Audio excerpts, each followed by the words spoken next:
kita berjumpa lagi dalam program Jurnal Weekend. Kali ini masih bersama saya, Sasmita Kirana. Dan saya, Afan Asyafa. Kita punya sejumlah berita, tepatnya 10 yang tentu saja unik, menarik, dan viral di kanal YouTube National TV Official. 10 berita yang selalu kita hadirkan setiap akhir pekan ya. Benar sekali, dan nggak terasa loh, sudah Jurnal Weekend sudah ada lagi. Hari ini agenda Sasmita apa? Kalau hari ini karena ini kan kita sudah memasuki weekend ya, pengennya sih jalan-jalan bersama keluarga, family time ataupun me time juga. Nah ini dia, kalau tentang ngomong jalan-jalan, otomatis beberapa hal yang perlu diperhatikan adalah ketika berkendara, hati-hati. Kemudian pastinya juga, dong. ya kan, menghormati pengendara lain, mematuhi rambu-rambu lalu lintas. Nggak boleh egois ya kalau di jalan ini. Dia. Dan ini ada hubungannya dengan berita kita yang pertama hari ini. Wah, ada apa nih dengan berita pertama? Datang dari mana? Dari Banyuwangi tentang adanya salah injak pedal gas, mobil masuk parit. Wah, kenapa ya? Kok bisa nih? Alasannya apa? Kenapa sampai salah injak? Penasaran? Penasaran dong. Sama, bagaimana kita lihat saja video berikut ini. Seperti inilah kondisi mobil Toyota Avanza berwarna putih saat terjebak dan masuk ke dalam parit. Diketahui mobil bernomor polisi DK1301AH masuk ke dalam parit lantaran sopir dalam proses pembelajaran mengemudikan kendaraan roda 4. Sementara itu, dikonfirmasi secara terpisah melalui sambungan telepon, Kapolsek Tegal Dlimo Ibtu Lita Kurniawan mengatakan, tempat kejadian perkara tepat di Simpang 4 Desa Kedung Gebang, Tegal Dlimo, Banyuwangi. Beruntung tidak ada korban jiwa dalam insiden kecelakaan tunggal tersebut. Sedangkan untuk sopir diketahui bernama Muhammad Makruf, 39 tahun, warga Desa Sumber Beras Muncar, Banyuwangi. Usai mendapat laporan terkait peristiwa kecelakaan tunggal itu, anggota Polsek Tegal Dlimo bersama pengemudi mobil mendatangkan derek untuk mengevakuasi mobil tersebut. Sementara itu, akibat peristiwa kecelakaan tunggal ini, mobil mengalami ringsek di beberapa bagian kendaraan. Sedangkan untuk kerugian material diperkirakan sebesar 10 juta rupiah. Dari Banyuwangi, Jawa Timur, Tim Liputan National TV melaporkan.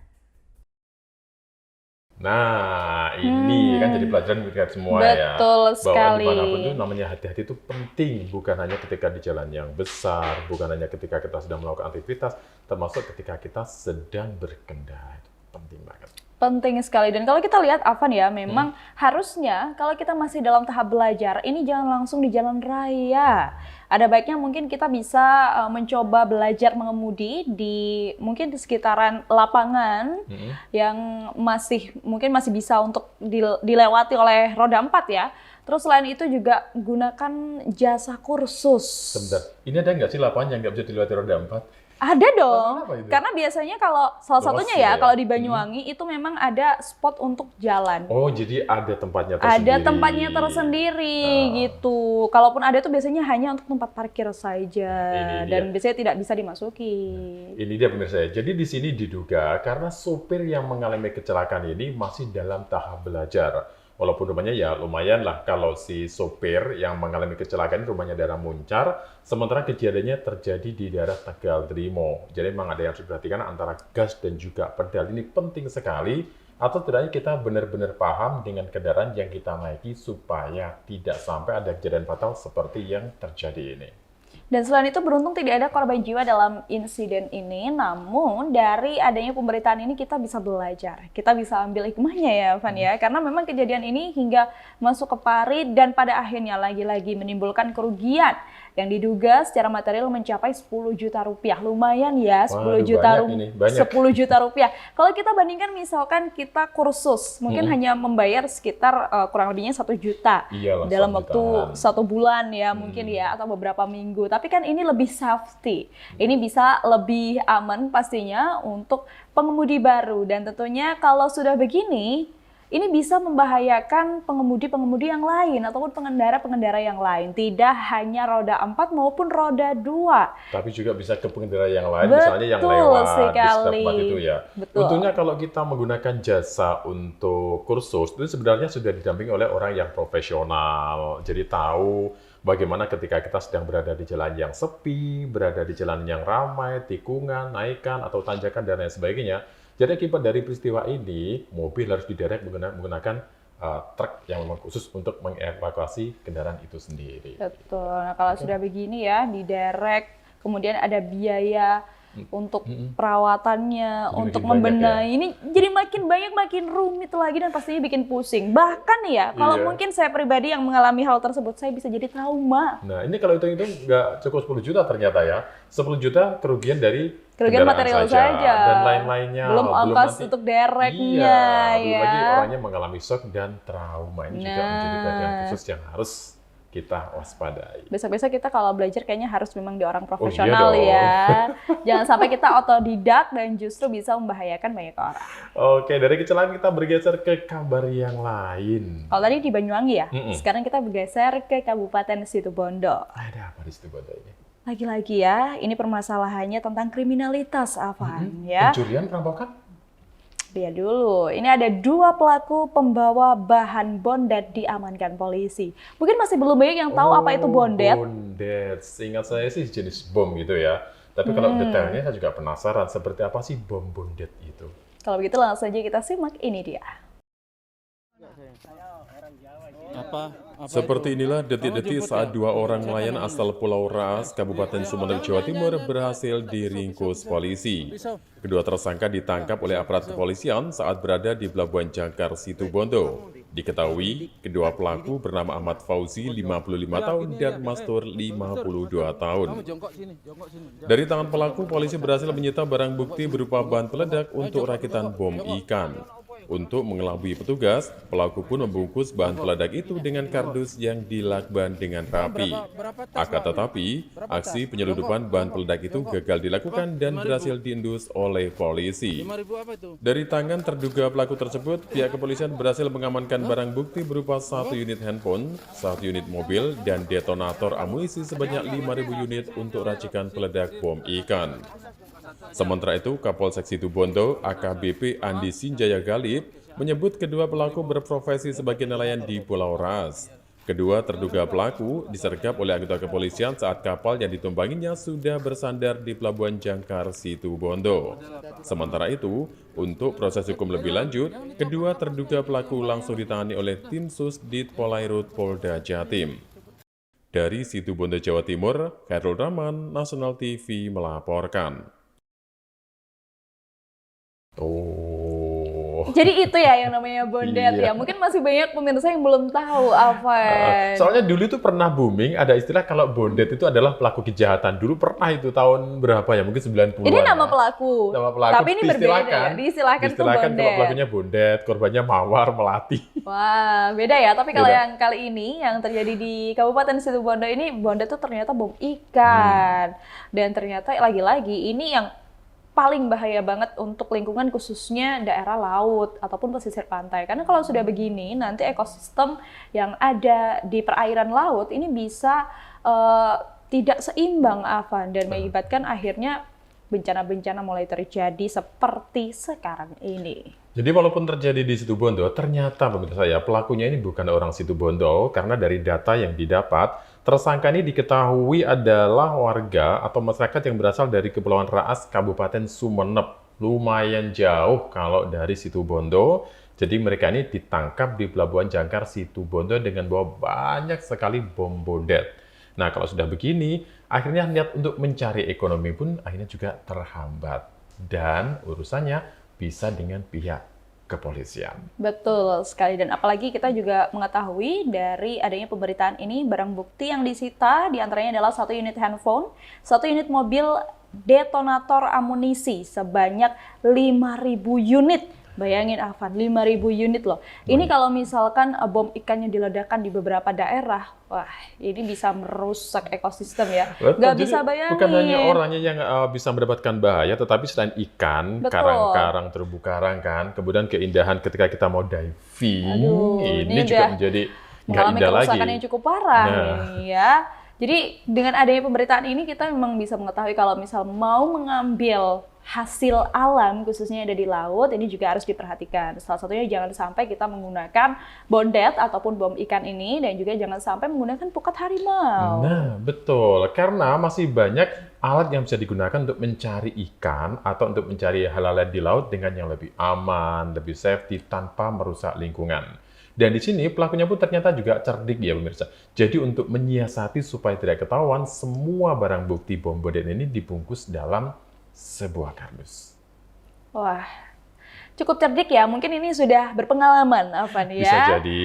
Dan semoga saja memang ada hukum yang tegas di negara kita ini, dan ketika pelakunya ini tertangkap, langsung mendapatkan hukuman yang membuat ia jera dan tidak mengulangi kesalahannya. Betul. Jadi pelakunya ada dua, dan kedua pelaku ini akhirnya langsung ditangani oleh tim Susdit Polairut Polda Jatim. Yang mudah-mudahan tidak ditiru oleh yang lain ya, yang jangan lain, sampai ya. terulang lagi. Iya, kita masih punya banyak berita lagi yang Masih menarik. dong, Iya, pastinya. jadi pemirsa tolong bersama kami dalam Jurnal Weekend. Anda masih bersama kami dalam Jurnal Weekend, tentunya dengan beragam berita yang unik, menarik, dan viral. Ada saya, Afan. Dan saya Sasmita. Oke, tadi kita sudah di Banyuwangi, kemudian di Situbondo, sekarang kita kemana lagi ya? BDW. BDW ya? Apa nih BDW ini? BDW itu Bondowoso. Jadi inisialnya kan dari beberapa kota kan ada JBR, BWI, LMG.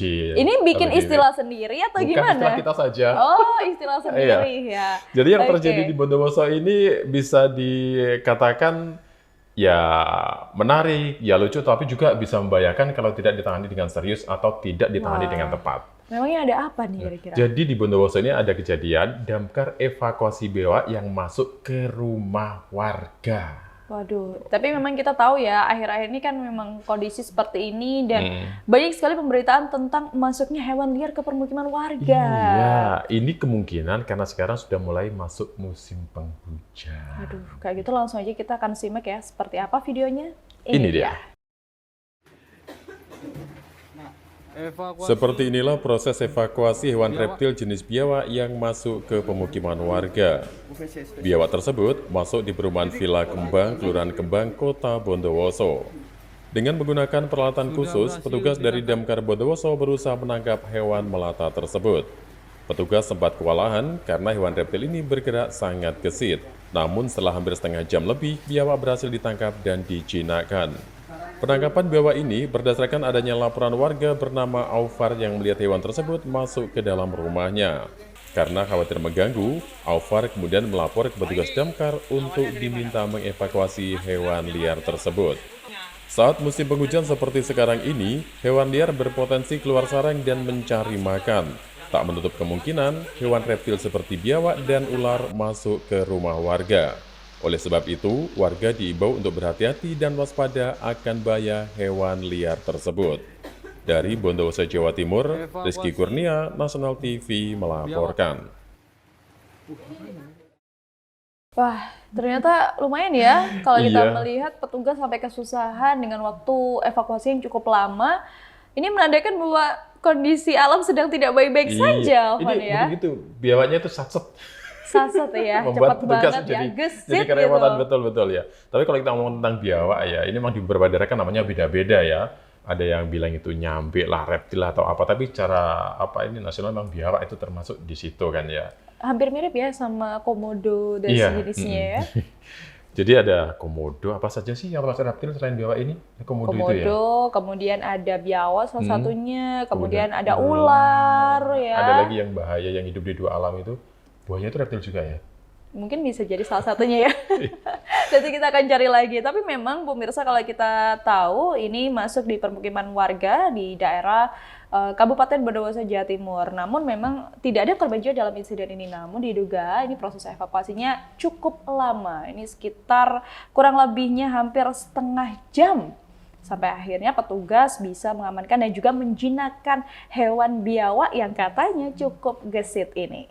Jadi walaupun di situ masyarakat menganggap biawak sebenarnya tidak terlalu berbahaya, tetapi bagi beberapa orang, hal ini juga menimbulkan rasa takut tersendiri. Karena diduga biawak ini masuk ke dalam rumah karena sedang memasuki musim penghujan, jadi bisa jadi juga untuk lubang ataupun sarang yang ada di dalam tanah, kemasukan air ketika hujan, kemudian dia keluar mencari tempat yang lebih nyaman dan aman. Dan di sini yang fatal adalah karena biawaknya masuk ke dalam rumah warga, kemudian sampai memanjat peralatan yang ada di situ, dan ini membuat warga menjadi ketakutan. Jangan-jangan biawak ini bisa melukai orang yang ada di dalam rumah tersebut. Betul sekali. Kalau kita lihat memang kondisi cuaca yang sekarang musim penghujan, ini banyak hewan-hewan liar yang susah untuk mencari makan. Maka dari itu diimbau buat masyarakat sekitarnya atau biasanya yang ada di sekitaran, mungkin di belakangnya ada kebun Perkebunan ya, atau kemudian dekat ada sawah. dekat sawah pertanian ya, pastinya ini lebih berjaga-jaga, lebih was-was lagi ya, diperketat lingkungannya, lebih baik dibersihkan secara berkala ya, Iya. supaya tidak rimbun adanya semak-semak seperti itu yang biasanya ini potensinya lebih besar, Nah, Afan. itu dia. Jadi selain biawak yang bisa masuk, reptil lain yang ketika hujan turun itu yang bisa masuk adalah ular. Nah, juga ini yang paling bahaya. sering ya, yang paling sering diberitakan. Walaupun jenis ular itu sebenarnya banyak sekali Macam-macam. macamnya, ada yang berbisa, ada yang non berbisa, tapi lagi-lagi ya, yang namanya hewan liar itu kan bisa membahayakan. Maka dari itu Iya. ada baiknya kita jaga kebersihan lingkungan. Saya dengar ular sudah merinding duluan. Oh gitu ya. Tapi memang ya kalau ngomongin soal reptil, ini sebenarnya memang ada cara-cara untuk menjinakkannya. Tapi kalau misalkan kita hanya masyarakat awam, ada baiknya kita menghubungi petugas seperti damkar. ya. Atau kita serahkan saja pada ahlinya supaya semuanya bisa tertangani dengan cepat dan juga tepat. Betul, supaya tidak menimbulkan korban. Oke, dari biawak kita punya kabar lain lagi yang juga asik untuk disimak. Asik ya. Asik. Ini kita melancong lagi. Kalau tadi kita Kemana? dari Bondowoso, sekarang kita melancong ke Lumajang, Jawa Timur. LMJ ya. LMJ. Nah, ini ada pecah ban, mobil patroli Satpol PP nyungsep ke sawah. Kok Loh. bisa? Pertanyaannya kok bisa? Iya. Ya. Harusnya Seperti kan apa sih biasanya bedanya, Nggak? ada pengecekan ya. Apakah ini karena medannya atau karena kendaraannya? Nah, ini yang harus kita ketahui. Kalau gitu kita coba lihat sama-sama. Ini Ini dia. dia. Seperti inilah video amatir yang direkam oleh warga saat satu unit mobil patroli milik Satpol PP Lumajang terperosok ke area persawahan. Diduga ban mobil patroli itu pecah saat melintas di Jalan Lintas Selatan Desa Bago, Pasirian, Lumajang. Menurut Suliadi, warga sekitar, mobil patroli milik Satpol PP itu tiba-tiba oleng setelah bannya pecah. Selanjutnya, mobil tersebut terjun ke area persawahan. Akibatnya sebanyak 6 orang penumpangnya tergeletak dan mengalami luka ringan. Bahkan 1 di antara 6 petugas itu ada yang mengalami patah tulang. Warga yang ada di sekitar lokasi pun langsung melakukan pertolongan dan evakuasi terhadap mobil yang nyungsep ke sawah tersebut. Selanjutnya, seluruh penumpang yang mengalami luka dilarikan menuju RSUD Pasirian Lumajang guna menjalani perawatan medis. Mobil patroli yang terjebur ke sawah itu pun juga sudah dievakuasi dengan menggunakan truk derek. Dari Lumajang, Jawa Timur, Dosi Kuswanto, National TV melaporkan. Wah, ternyata ya kalau kita ngelihat dari videonya lumayan ya, ini bisa nyungsep ke sawah tuh jarang-jarang ya. Ini salah satu berita unik ya di Tapi jurnal jangan kecil berharap ada ini. lagi loh ya, walaupun jarang-jarang Jangan ya. dong ya. Ya makanya itu kenapa dibilang beritanya tuh unik, menarik dan juga viral Iya, gitu. dan ini menjadi perhatian netizen ternyata ya. Benar. Kok bisa sih banyak pecah, kok bisa sih nyungsep, kok bisa sih sampai terjadi kecelakaan, banyak pertanyaan. Padahal kan juga. ini mobil patroli yang dimana ini harus mengamankan keamanan di sekitar jalan raya Iya. ataupun di jalan-jalan gitu. Kalau seingin saya itu mobil Satpol PP memang rata-rata yang bagian belakang itu kan walaupun tertutup tapi kan nggak full ya, semi kan ya. Betul. Semi tertutup, kemudian ada kursi di tengah, jadi mereka itu duduknya tidak berhadapan-hadapan tapi Berlawanan justru ya, berlawanan. adu punggung gitu kan ya. Dan ternyata kalau kita lihat dari pemberitaannya ini sekitar ada 6 loh. Betul, 6 ada korban 6 yang ada di mengalami dalamnya. luka-luka gitu. Tapi mungkin tidak sampai ada korban jiwa ya. Tidak ada. Jadi di sini memang diduga ketika mobil patroli ini sedang melakukan keliling-keliling gitu ya, dalam arti mengecek keamanan dan lain sebagainya, ternyata tanpa diduga salah satu ban dari kendaraan itu mengalami pecah. Sehingga hal ini membuat sang sopir kehilangan keseimbangan sehingga oleng kiri kanan akhirnya nyungsep ke sebuah parit. Dan beruntungnya lagi memang di sini tidak ada korban jiwa walaupun untuk yang ada di dalamnya atau penumpangnya mengalami luka-luka. Dari berita tentang adanya kecelakaan, kita beralih ke kabar yang lain. Nah, kita bergeser lagi Iya, ya. bergeser Dari Lumajang lagi. kita bergeser ke Kabupaten Jember. Ya ini beda lagi ya. Beda ini juga, lagi.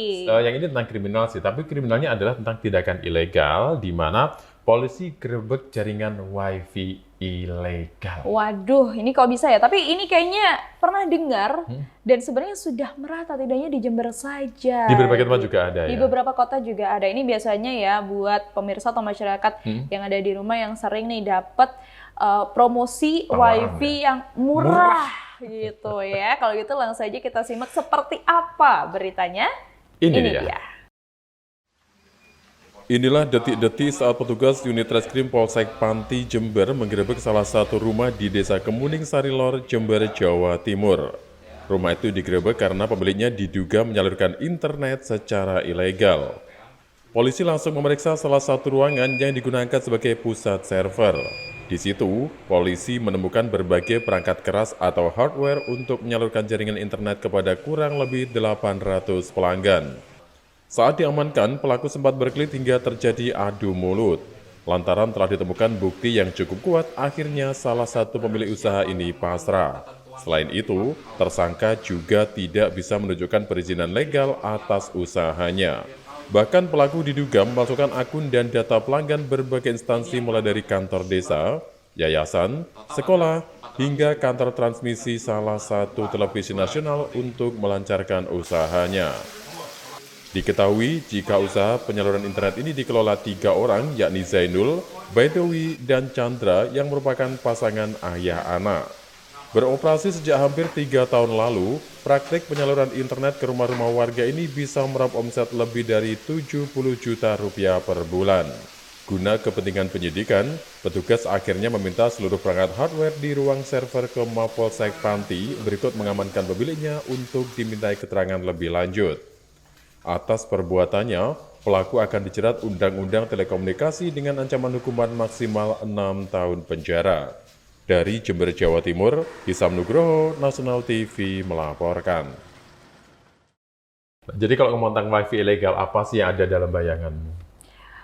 Kalau ngomongin wifi aja, pastinya suka. Karena kita sebagai generasi milenial Oh ya, iya. yang suka berselancar di dunia internet, ini pastinya suka banget kalau ngomongin wifi yang kenceng, Nah, ya speednya, kecepatannya, itu dia. kemudian murah. Itu dia. Langganannya. Tapi kayaknya kalau kita ngomong tentang sesuatu yang bagus, kualitas bagus dengan harga murah, ini perlu jadi Tanda tanya, betul sekali. Karena memang di zaman sekarang ini kan kita harus melihat ya, kalau misalkan pengeluarannya harus sesuai dengan apa yang kita dapatkan, kualitasnya. Kalau misalkan kualitasnya bagus tapi harganya murah, ini kok bisa dapat dari mana ya? Kecuali kalau kita punya pabrik wifi sendiri ya, Alvan ya. Nah, itu dia. Jadi ada beberapa yang perlu dipertanyakan. Kalau misalnya barang ya murah, tetapi kualitasnya bagus. Ini barang ini resmi nggak? Legal nggak? Termasuk wifi yang terjadi di Jember ini ya. Jadi dengan menggunakan atau menggunakan cara-cara yang tidak benar, di sini ada beberapa pelaku yang ternyata mereka adalah ayah dan anak. Mereka kompak untuk membobol akun-akun resmi mulai milik pemerintahan, yayasan, dan lain sebagainya untuk mencari uang dengan nominal yang sangat luar biasa atau mempunyai omset yang bikin dalam setiap bulannya. Betul sekali. Ini nggak main-main. Untuk omsetnya sendiri bisa mencapai 70 juta rupiah per bulan. Kipas-kipas ya? Lumayan ya, Alvan ya. Nggak lumayan itu. Banyak Sangat banget lumayan. ya. Dan ditambah lagi ini jumlah pelanggannya ini juga sudah cukup fantastis. Mencapai 800 saluran. 800 saluran ya, bisa bayangin aja nih omsetnya 70 juta dengan 800 saluran. Dan mungkin ini bisa ditambah lagi. Karena tergiur dengan harganya yang murah, ditambah dengan kualitasnya yang diiming-imingi, ini kecepatannya yang menurutnya udah stabil dan juga cukup cepat untuk berselancar di dunia internet. Dan tak hanya itu, dia tidak bisa menunjukkan perizinannya secara legal. Nah, ini yang menjadi permasalahan ya. Jadi bagi kita yang mungkin mendapatkan iming-iming promosi terkait dengan wifi ataupun terkait dengan yang lain, ini paling nggak harus bisa menunjukkan legalitas perusahaannya. Ini beneran ada nggak sih begitu? Jadi di sini memang pelaku sangat cerdik dan sangat pintar. Selain mereka ini memasukkan akun dan data pelanggan berbagai instansi dengan jumlah yang sekian banyak, itu tadi kalau kita udah dapat bilang wifi murah, itu memang sesuatu yang perlu dipertanyakan kembali. Dan akibat dari apa yang dilakukan ini, akhirnya para pelanggannya pun mati dan wifi tidak bisa digunakan secara massal. Kalau udah begini, yang dirugikan siapa? Betul, karena biasanya ini untuk ongkos pemasangannya yang mahal di awal begitu. Betul. Jadi ini yang bisa omsetnya bisa meraup hingga 70 juta rupiah dan tak tanggung-tanggung. Kalau sudah begini, ini bisa dijerat Undang-Undang Telekomunikasi dengan ancaman hukuman maksimal 6 tahun penjara. 6 tahun ngapain aja? Wah, banyak ya, nanti bisa ikut prakarya mungkin di Nah, dalamnya itu dia. Tapi kalau kita nanti masih punya berita yang lebih menarik lagi, tentunya hanya di Jurnal Weekend. Pemirsa, kita kembali lagi dalam program Jurnal Weekend. Kali ini masih bersama saya, Sasmita. Dan saya Afana Syafa. Kita masih lanjut ya dengan 10 berita yang unik, menarik, dan juga viral. Tadi sudah di-spill beberapa. Sebentar. Saya ngebayangin kayaknya hari ini selepas Jurnal Weekend, saya pengen kulineran deh. Kulineran, wah. Iya. Favoritnya apa nih? Kalau saya, tempe penyet, Tempe nasi penyet, goreng, gado-gado. Tapi kayaknya saya pengen makan tempe penyet saja, di mana ada sambal, mulai dari ada cabai, ada bawang, ada Suka pedes tomat. berarti ya? Oh iya, kayaknya. Duh, kayaknya menggoda Nikmat banget ya. Apalagi kalau banget. kita ngomongin di weekend-weekend kayak gini, tuh karena saya hobinya masak. Aduh, ini kayaknya pengen masak yang banyak banget gitu. Nah, itu dia. Ini juga ada hubungannya dengan berita selanjutnya kayaknya, Van ya? Tentang masak, tentang kuliner? Bukan, ini tentang harga bahan-bahan pokok. Oh, bahan pokok. Salah satunya adalah harga tomat yang ternyata ini semakin hari semakin naik, Afan. Waduh. Jadi nggak bisa bikin sambal ya.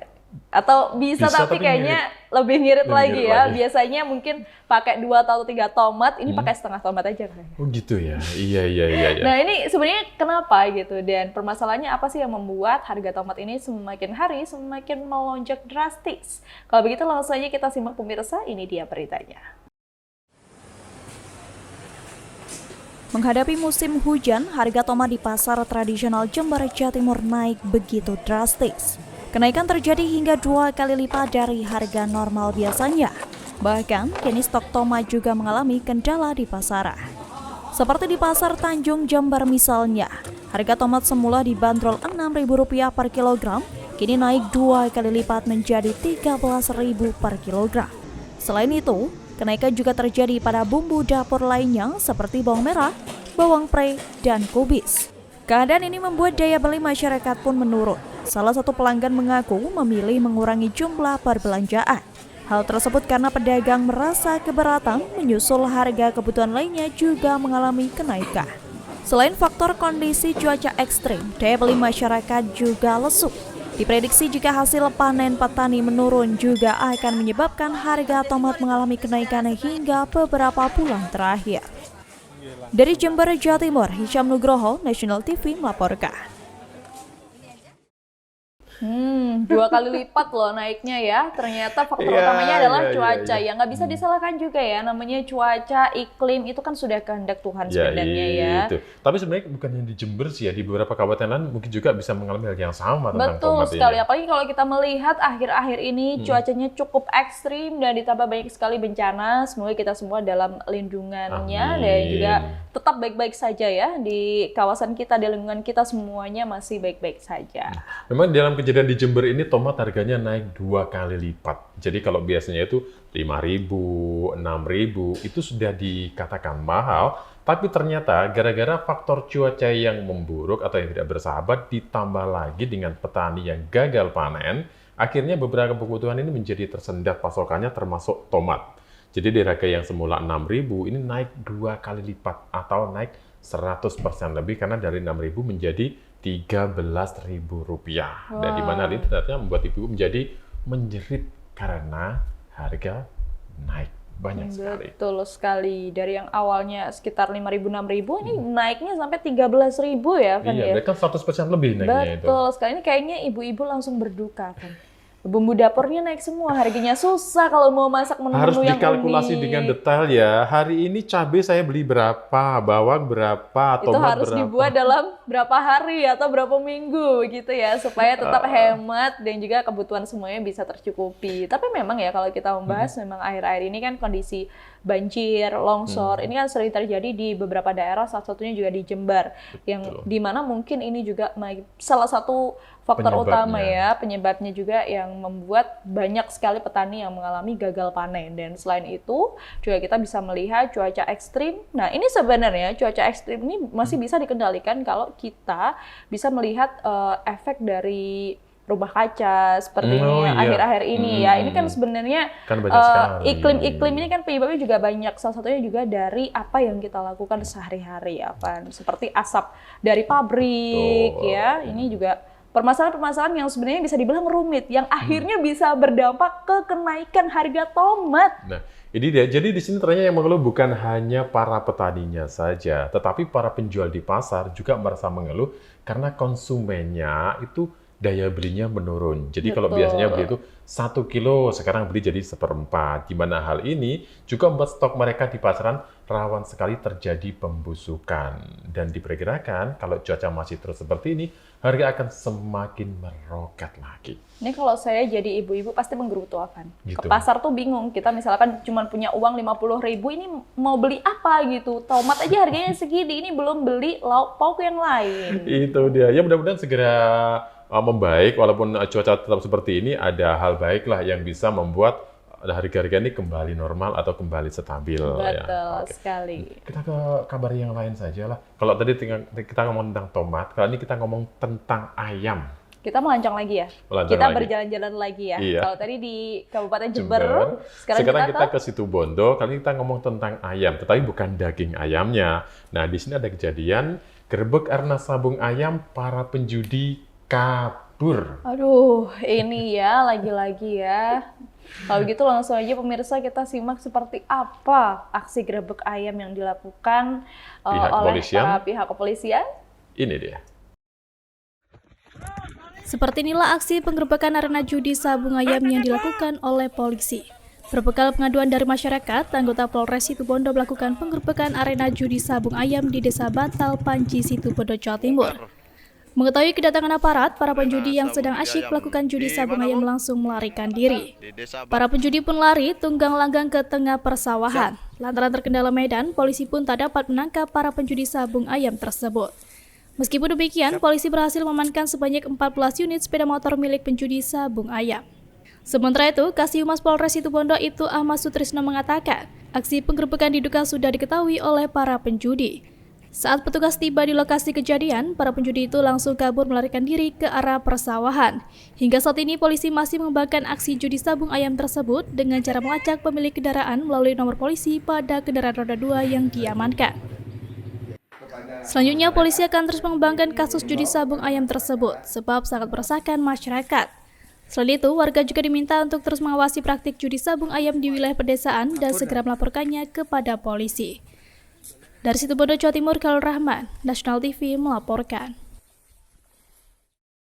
Di sini kita patut mengapresiasi apa yang dilakukan oleh teman-teman kepolisian ya, walaupun nyatanya dalam gerebek kali ini para pelakunya berhasil kabur yang diduga adalah sudah bocor sebelumnya. sehingga Infonya mereka- sudah bocor ya, Iya, gitu. aduh. Ternyata bukan hujan saja yang bocor dan merembes kemana-mana ya, tapi informasi tentang penggerebekan juga bisa mengalami kebocoran. Sangat disayangkan. Betul sekali. Namun di situ ya polisi sudah mengamankan beberapa barang bukti, Avan. Di antaranya adalah 14 unit sepeda motor. Walaupun memang betul nih kata Avan, kalau kita melihat dari beritanya, ini banyak para penjudinya yang sudah kabur duluan. Mungkin sudah ada info ya sebelumnya gitu. Jadi dalam kejadian atau dalam penggerebekan yang dilakukan di arena judi sabung ayam di kawasan Desa Batal, Panji, Situbondo ini, diduga para penjudi ini berlari atau kabur ke area persawahan begitu melihat ada pihak kepolisian melakukan penggerebekan terhadap apa yang mereka lakukan. Dan hal ini ternyata juga sebenarnya masyarakat sendiri merasa resah dengan adanya hal-hal seperti ini, ada kerumunan, rame-rame. Ya kalau itu tentang perdagangan UMKM oke lah, tapi kalau tentang judi atau penyakit masyarakat ini tentu saja membuat masyarakat menjadi geleng-geleng. Bagaimana caranya supaya hal ini tidak terus dan kembali terulang. Tapi setidaknya memang kita harus apresiasi apa yang sudah dilakukan oleh pihak kepolisian untuk memberantas perjudian yang berada di Kabupaten Situbondo ini. Dan termasuk polisi juga meminta masyarakat untuk terus membantu mengawasi dan melaporkan bila kejadian ini kembali terulang dan ada lagi perjudian sabung ayam di tempat tersebut. Betul sekali. Dan kita bergeser lagi, Afwan ya. Kali ini apakah tentang sabung ayam? Tadi tomat udah, ayam udah. Tidak dong ya, pastinya karena kita selalu menghadirkan berita-berita yang fresh, Yang Afwan fresh. ya. Nah ini kita masih di Kabupaten Situbondo, yang dimana lumut laut bernilai ekonomis banyak diburu. Wah ini saya penasaran ya, lumut Lumut laut laut itu beda nggak dengan rumput laut? Nah, penasaran? Penasaran Saya juga dong. penasaran, kita lihat. Ini dia. Hanya dengan bermodalkan tenaga dan ketelatenan, warga di Desa Pelayan Penarukan Situbondo, Jawa Timur dapat memperoleh pendapatan tambahan hingga jutaan rupiah dalam sepekan. Warga pun sibuk memburu lumut laut di sepanjang pesisir pantai tersebut untuk kemudian dijual. Seperti halnya Saputro, warga setempat mengatakan sudah lama melakoni pekerjaan sebagai pencari lumut laut. Bahkan dalam satu hari, ia dapat mengumpulkan 20 hingga 30 karung lumut laut. Para pemburu lumut laut dapat dengan mudah memanen lumut laut saat kondisi pantai sedang dalam surut. Dengan menggunakan alat sederhana berbahan kayu dan besi ini, para pemburu lumut laut dengan telaten melakukan pencarian di sepanjang pesisir laut.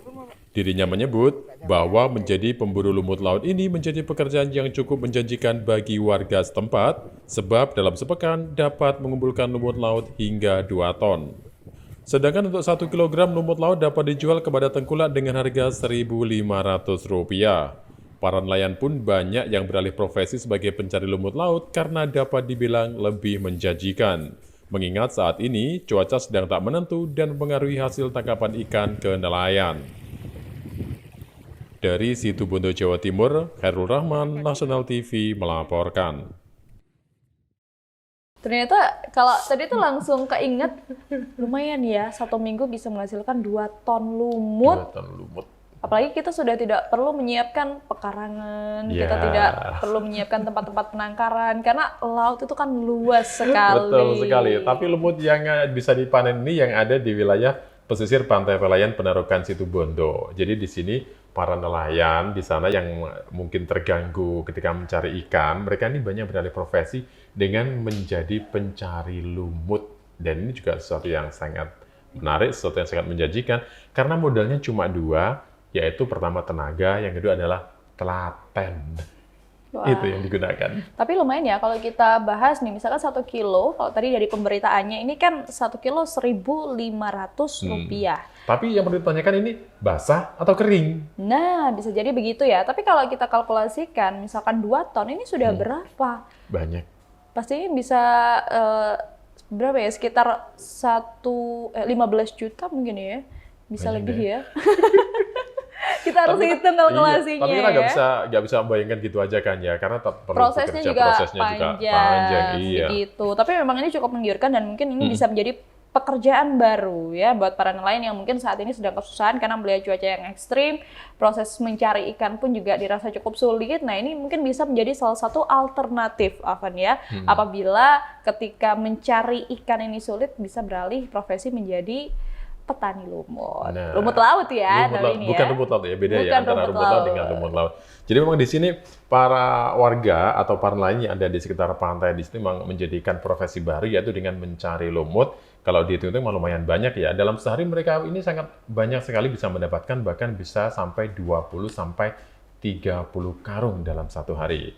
Apalagi dengan lumut yang melimpah, ini juga membuat mereka tidak kesulitan untuk bisa mendapatkannya. Hanya saja memang harus telaten dan juga perlu tenaga ekstra untuk bisa mengumpulkan lumut itu untuk dimasukkan dalam karung, kemudian sampai proses dan siap dijual dengan harga Rp1.500 per kilogramnya. Namun kita juga harus tahu, Afwan ya, kalau kita membahas seputar lumut laut yang dirasa ini masih asing di telinga masyarakat ya. Kalau dengan harga 1 kilogram ini Rp1.500, ini manfaatnya sebesar apa? Nah, kalau misalkan manfaatnya lebih besar, kita kan bisa olah dan bisa menghasilkan yang lebih besar lagi harganya ya. Nilainya ini bisa lebih besar Ada lagi yang menjadi catatan. Kalau lumut laut ini melimpah ya, kemudian kalau diambil kira-kira sampai habis apa enggak? Kemudian misalnya habis, itu berpengaruh nggak terhadap ekosistem juga yang ada di tempat itu. Kita harus melihat ya bagaimana keseimbangan ekosistem laut ketika lumut laut ini sudah banyak diburu oleh masyarakat atau warga di sekitar pesisir pantai. Oke, mudah-mudahan tetap terjaga ekosistemnya ya. Betul. Oke, jangan kemana-mana. Kalian masih punya beberapa berita lagi, tetaplah di Jurnal Jurnal Ikan. Ikan. Kita kembali lagi dalam program Jurnal Weekend. Kali ini masih bersama saya, Sasmita. Dan saya, Alvan Asyafa. Tadi kita udah bicara banyak sekali ya. Banyak Mulai sekali. tentang harga tomat yang mengalami kenaikan 100% lebih. Kemudian ada judi sabung ayam. Dan yang menarik tadi tentang lumut laut. Iya, jadi kita sudah menjawab rasa penasaran ya terkait dengan apa sih bedanya lumut laut dan juga rumput laut. Ternyata sudah terjawab ya di Kali segmen ini kita ngomong sebelumnya. tentang makanan juga. Buah tepatnya, yaitu tentang mangga. Aduh, kalau ngomongin soal mangga ya, apalagi akhir-akhir ini kalau di Banyuwangi, Alvan ya, ini kan sedang musim. Di mana-mana jualnya buah mangga dengan jadi sedang varietasnya musim yang dijual mangga berbeda-beda. Betul sekali, dan varietasnya ini berbeda-beda, harganya pun juga variatif, terbilang lebih murah Itu gitu. dia. Jadi seperti yang ada di Situbondo ini, pemirsa, mangga varietas Garifta jadi primadona baru. Apakah ini yang bisa dibilang biasanya sering mangga Situbondo gitu ya, rasanya lebih manis, manisnya itu legit banget. Aduh, jadi penasaran ya, bener nggak sih ini dugaan saya? Bagaimana kalau kita icipi dulu beritanya? Icipi ya? Iya, beritanya kita icipi dulu sebelum rasanya ya. Baik. Baik, kalau itu ini dia. Inilah pohon mangga varietas Garifta yang banyak tersebar di Desa Sopet, Jangkar, Situbondo, Jawa Timur. Buah mangga jenis Garifta ini memiliki ciri khusus dengan warna merah merona seperti warna make up di pipi. Diketahui bahwa mangga ini termasuk varietas baru yang sedang tren beberapa tahun lalu. Bahkan dari segi cara perawatannya pun tak begitu sulit. Untuk perawatan pohon cukup disiram secukupnya dan tidak terlalu membutuhkan air. Sedangkan untuk bentuk buah mangga Garifta ini memiliki ukuran yang cukup besar seperti memiliki warna unik yakni merah merona ketika sudah matang. Untuk daging buahnya berwarna oranye pekat dan sangat menarik. Selain itu, rasa mangga varietas ini juga tak kalah dengan mangga lainnya. Bahkan aroma mangga ini begitu khas dan berbeda dengan jenis mangga yang sudah ada. Untuk pemasaran, mangga ini juga sangat mudah dan pasti banyak yang meminati. Sehingga petani tidak khawatir jika hasil panen mangga ini tidak akan laku. Sedangkan untuk pemasaran buah mangga satu ini banyak dikirim ke Surabaya, Jakarta, Bali, hingga Sumatera. Untuk saat ini, panen mangga varietas Garifta ini mengalami penurunan karena faktor cuaca ekstrim. Petani mangga Garifta membanderol mangga Garifta dengan harga Rp30.000 per kilogram. Dari Situbondo, Jawa Timur, Khairul Rahman, Nasional TV melaporkan. Tuh, aduh. Kayaknya kita harus cari ya, mungkin ada kali yang jual di sekitar sini ya, yang jual mangga varietas Garifta ini yang kalau kita lihat aja dari visualnya ini kayaknya sudah menggoda sekali. Jadi pantas ya kalau dibilang sebagai mangga primadona. Harganya lumayan loh ya itu ya. Per kilonya pemirsa, karena ini merupakan mangga yang menjadi primadona dan bisa atau sudah dikirim ke beberapa kota yang lain selain Situbondo termasuk Surabaya dan beberapa kota besar. Harganya nggak main-main, Rp30.000 per kilonya. Bisa Lumayan ya? Lumayan. Tapi bisa dibilang ini masih relatif terjangkau dibandingkan dengan mangga-mangga dari luar negeri. Oh, beda ya? Tapi bisa jadi rasanya nggak kalah sama mangga-mangga dari luar negeri. Itu dia. Jadi mangga dari Situbondo ini memang jadi primadona baru dan para petani mangga pun pemilik buah mangga ini mereka nggak bingung untuk pemasaran. Walaupun mungkin untuk masyarakat Situbondo sudah terbiasa dengan mangga itu, tapi ternyata permintaan dari luar kota tuh banyak.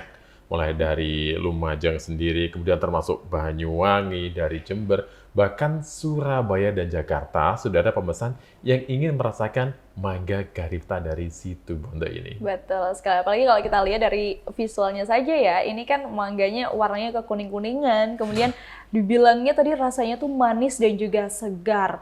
Nah ini mungkin bisa jadi mangga Thailand aja udah kalah saing ya dengan mangga varietas Garifta ini. Karena kalau kita melihat dengan rasanya yang mungkin orang-orang lebih suka jenis mangga-mangga yang rasanya manis daripada yang rasanya masam. Jadi cukup mungkin bisa dibilang cukup pantas lah kalau dibilang mangga Garifta ini sebagai mangga primadona khas Situbondo. Apalagi kalau mungkin bagi pemirsa ataupun masyarakat yang ada di rumah ingin mencoba untuk menanamnya, ingin punya pohon mangga Garifta sendiri. Nah ini juga bisa karena memang ternyata perawatannya terbilang mudah. Sangat mudah, Betul.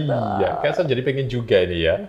Ya udah deh kita coba mangga, jadi saya pengen aja. Nanti kita ngomongin mangga ke deh. Situbondo ya, kita saya nyobain penasaran. mangga Atau Garifta. besok hari hari libur kita ke Situbondo mencari buah mangga Garifa Nanti kita ini. tayangkan ya bagaimana Iya. rasanya gitu. Kita akan Oke. coba gitu ya. Baik, dari Kabupaten Situbondo kita bergeser lagi. Kita melancong lagi ke Kabupaten Jember. Kabupaten sebelah. Nah. Ada apa dengan Jember? Beda ya, ini kita sudah tidak membahas seputar makanan ataupun buah-buahan, Afan ya. Kalian tentang apa ini?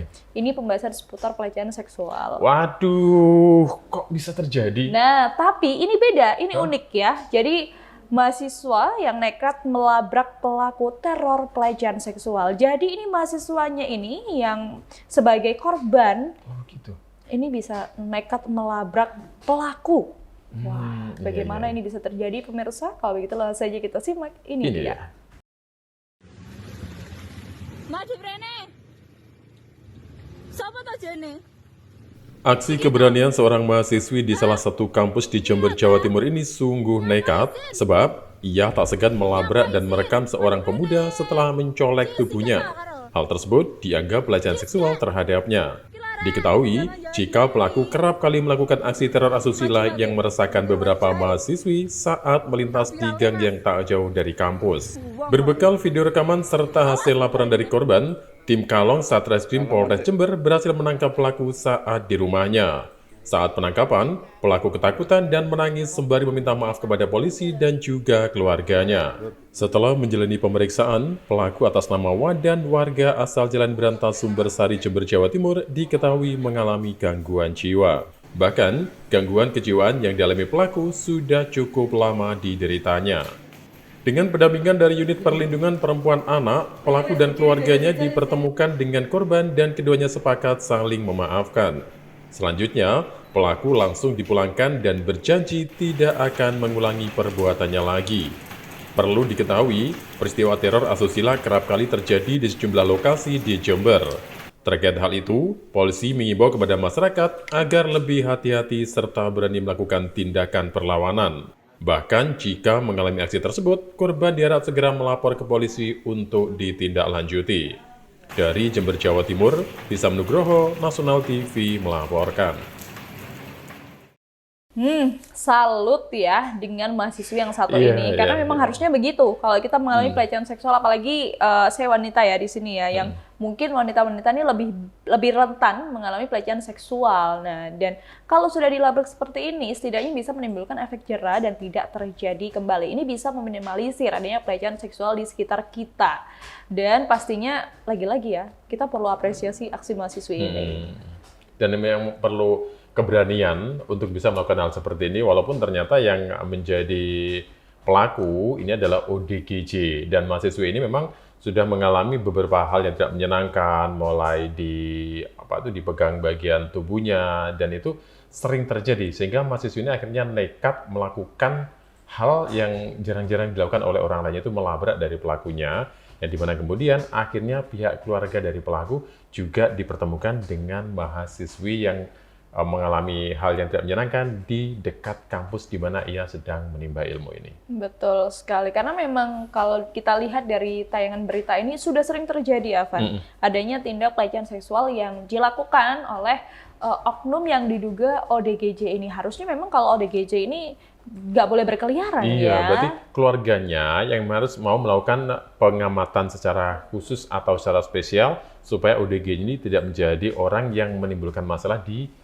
lingkungannya. Betul. Jadi dalam kasus ini akhirnya antara korban dan pelaku, termasuk keluarga dari pelaku, mereka ini dipertemukan, dilakukan mediasi untuk mencari jalan bagaimana baiknya supaya hal ini bisa ditangani secara baik dan juga sama-sama tidak lagi menyakiti dan tidak kembali terulang.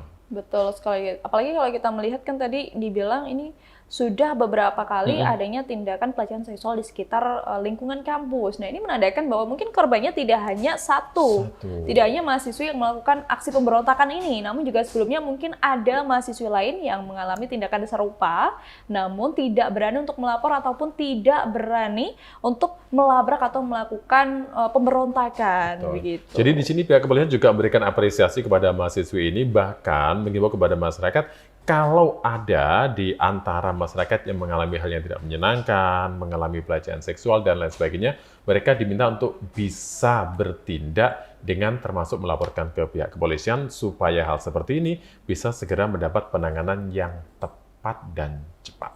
Betul sekali, karena memang ya Van ya, kalau ngomongin seputar wanita, ini kan sensitif ya, apalagi seputar pelecehan seksual ini lebih sensitif lagi. Iya. Biasanya kalau wanita yang sudah mengalami pelecehan seksual ini antara mungkin cuma bisa berteriak, atau bahkan cuma bisa nangis ketika sudah dilakukan pelecehan seksual, kemudian dia lari sampai mungkin tempat kos atau mungkin sampai rumah, dia hanya bisa menangis dan bingung mau cerita ke siapa. Karena Tapi masih kalau terus-terusan terjadi bisa juga mengalami trauma loh seperti ini. Nah, betul. Secara psikologis Secara ya. psikologis, betul sekali. Maka dari itu memang kita harus bisa menjaga satu sama lain, dan ada baiknya dengan adanya pemberitaan seperti ini bisa menunjukkan bahwa kita harus berani, ya. Iya, kita Wanita bisa. tuh harus berani, harus bisa untuk Iya. adanya pemberontakan ataupun melabrak pelaku-pelaku yang melakukan tindakan pelecehan seksual.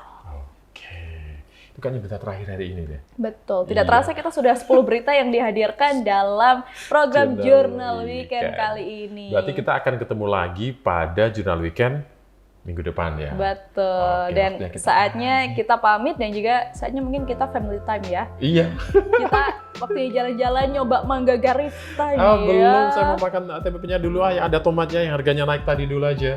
Aduh, jadi besok, Jadi nggak perlu besok dulu. nanam sendiri aja ya. Nanam sendiri aja. Baik, saya Amanda Syafa. Dan saya Sasmita Kirana. Kita ketemu lagi pada Jurnal Weekend minggu depan. Tentu saja dengan berita yang unik Menarik. dan viral di kanal YouTube National TV Official. Sampai jumpa.